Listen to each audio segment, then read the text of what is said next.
Hi. Okay, so this is the inside of an oil lamp. You can see the wicks. I use 5 flat wicks. They're basically lamp wicks, but I put 5 together so I get a decent film size wick. And can you see the fluid in there? Yes, ma'am. This is a combination of oil, which I use canola oil, which is a modern derivative of rapeseed oil, and it's mixed with a little bit of alcohol because our modern oil does not burn. So we need to give it a little bit of an accelerant. And my assistant back here is acting as my oxygen source. You can see, well, this is my pig's bladder, my story, I'm sticking to it. And that gives me line pressure so that I can keep a steady flame on the lamp. So the first thing I'm going to do is I'm going to pull a stringer. A stringer is a very fine piece of glass that will end up, can you see that? Looking kind of like that. Maybe this. But what that does is allow me a little more flexibility in my detail. So that's the first thing I'm going to do so that we have that ready when I get done making the bead. And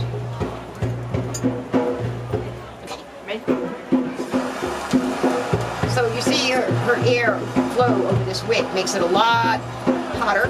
It also gives me a torch effect, which is important for being able to focus the flame.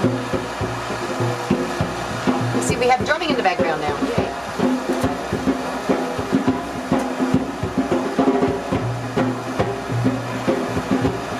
Belly dancing, glass making, yay! So the idea is to get the glass hot and then pull it out.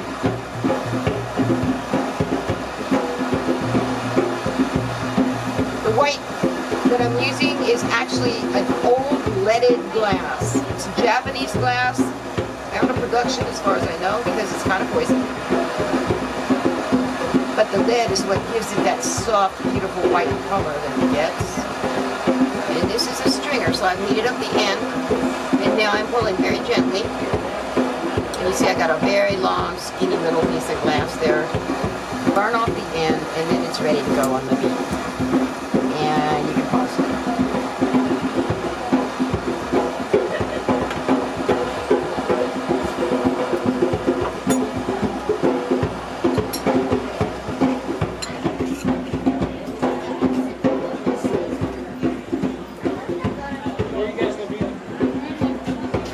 Okay, ready? Alright, so the next thing is we got a prepared mandrel. A mandrel is the piece of metal or steel that goes right in the middle of the bead, gather the glass around the mandrel, and that's what makes the hole in the bead. We get a lot of questions about how do you get the hole in the bead? Well, we make the bead around the hole. That's basically what happens. So I'm going to melt up this piece of glass. And I'm going to wrap it around this mandrel, which is treated with bead release. And I have no idea what's in it because it's secret. Nobody wants to tell what's in their bead release. But what it does is it keeps the bead from becoming a hat pin on the mandrel. And while I'm heating this up, you can see I've got some hat pins up there. That's what happens if you don't use bead release. So my glass is starting to turn red, which means it's starting to become molten. Molten is the state of glass when it is in a true liquid form and it's moving. Glass, when it's cold, is considered a super cold liquid. It stays in motion, but it goes so slowly that you really can never see it. You can only see the effect of it after a long time. So by heating it, we get the molecules moving faster and it becomes a true liquid and has the properties of any other liquid.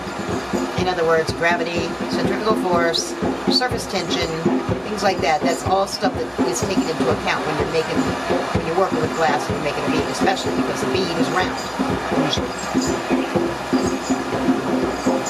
Alright, so I've got my hot glass gathered there.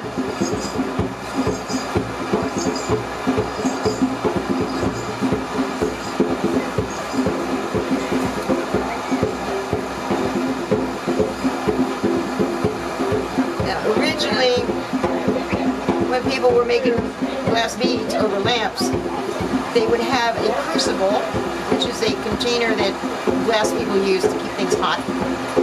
It's a little dish or whatever of molten glass that they would gather on the end of a stick and apply to the mandrel or to the wire. And actually, they used wrought iron wire way back when. Fortunately, someone thought to make bigger rods, and these rods were specifically designed for people who work in hot glass doing beads or sculpture or whatever they choose to make. So I've got a nice lumpy little bead. I'll hold it up to the camera. Is that close enough? So what I'm going to do is I'm going to round it out. I'm going to take it back to its more liquid form and let surface tension and gravity and centrifugal force turn it into what it wants to be naturally, and that is round. If I wanted to do any fancy design, or if I wanted to do any shaping, I would use a tool called a marver, which is right here. I'm using this tool because it's graphite. It doesn't transfer heat, so I can pretty much shape my bead the way I want to. Right now I'm just going to leave it round-ish.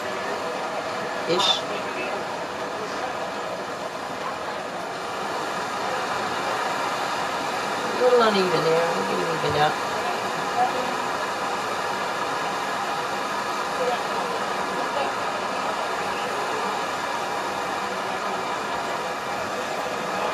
Now it's a perfectly acceptable bead. It's green, it's round, it's fine. But it's boring, so we're going to add that white stringer that I made a few minutes ago and give it a little character. Sorry, I can't talk while I'm doing this. I got to pay attention.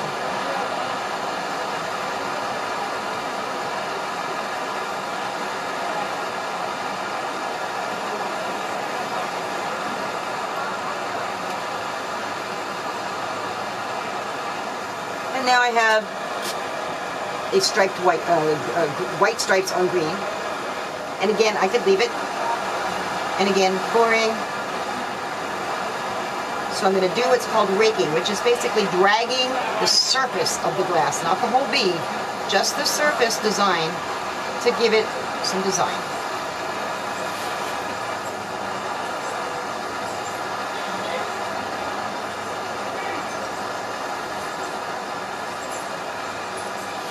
I blow on it to cool it down quickly so that I can break it off.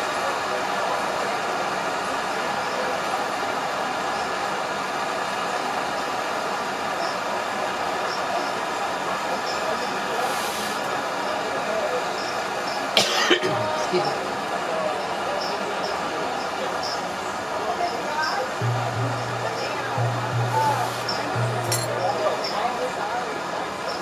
So there's the bead without being rounded out. It's in a kind of an odd shape, and some people like them like this.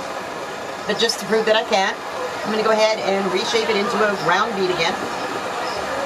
And this time my marble will help me a little bit because I drug it really far up the mandrel, and we want to keep it off that piece of metal so that it doesn't elongate too badly.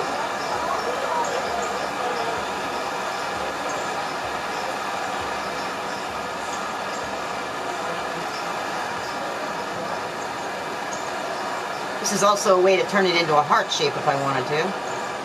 Actually, that's kind of a cute heart. Maybe I will. That's what I love about glass. You can plan and plan and plan, but you really have to pay attention to what it does because it does have a mind of its own.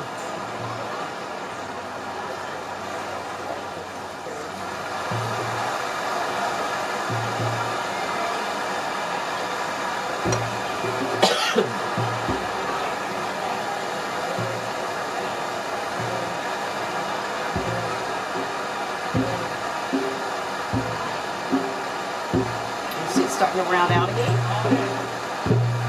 It's back to its molten state.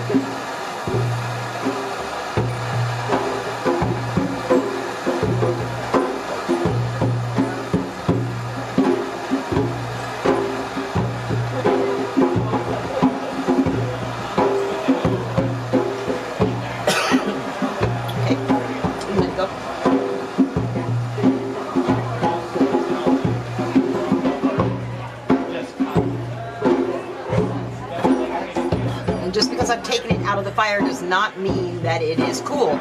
It is still hot. It will still move on the mantle, so I keep it spinning just long enough for it to harden up. If this were any bigger, it would have to go immediately into a kiln, otherwise it would break. And the reason for that is glass cools from the outside in. So the surface would be cooling and settling out, and the inside heat would be trying to escape, and that's what causes it to crack. It's called stress cracking. Can you see? And Stern here has stood here with his hands in the air for the last 15 minutes. Thank you.